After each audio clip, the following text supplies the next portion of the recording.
Hi అండి అందరికీ. ఆలు పరోటా చేయాలంటే ఆలుని సపరేట్‌గా ఉడికించుకొని, చపాతీ పిండిని సపరేట్‌గా కలుపుకొని, పిండి మధ్యలోకి ఆలు స్టఫింగ్ పెట్టి పరోటా చేస్తాము కదా! అలా కాకుండా ఒక టైమ్ సేవింగ్ ఆలు పరోటా చూపిస్తాను. దానికోసం కొన్ని ఆలుగడ్డలను తీసుకొని, పొట్టు తీసి చిన్న ముక్కలుగా కట్ చేసుకొని, 2, 3 సార్లు మంచిగా వాష్ చేసి పక్కన పెట్టుకోవాలి. ఇప్పుడు స్టవ్ మీద ఒక గిన్నె పెట్టుకొని వాటర్ పోసుకొని కట్ చేసిన ఆలుని వేసుకొని ఉడికించుకోవాలి. చూడండి, ఆలుగడ్డ మొత్తం మంచిగా ఉడికిపోయింది. ఇప్పుడు ఒక మిక్సింగ్ బౌల్ పెట్టుకొని వాటర్ లేకుండా ఓన్లీ ఆలుగడ్డలను వేసుకోవాలి.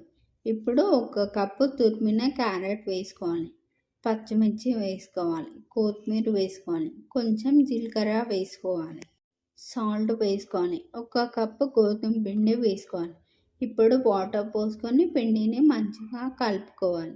ఇప్పుడు కొంచెం పిండిని తీసుకొని రొట్టె పీట మీద కొంచెం పొడి పిండి వేసుకొని పరోటాలాగా చేసుకోవాలి. అలా చేసుకున్న పరోటాలన్నీ ఒక ప్లేట్లో పెట్టుకోవాలి.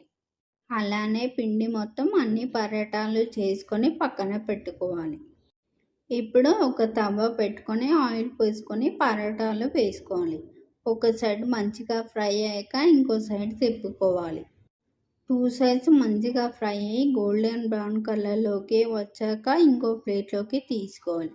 అంతే అండి, వేడి వేడి ఆలు పరోటా రెడీ అయింది.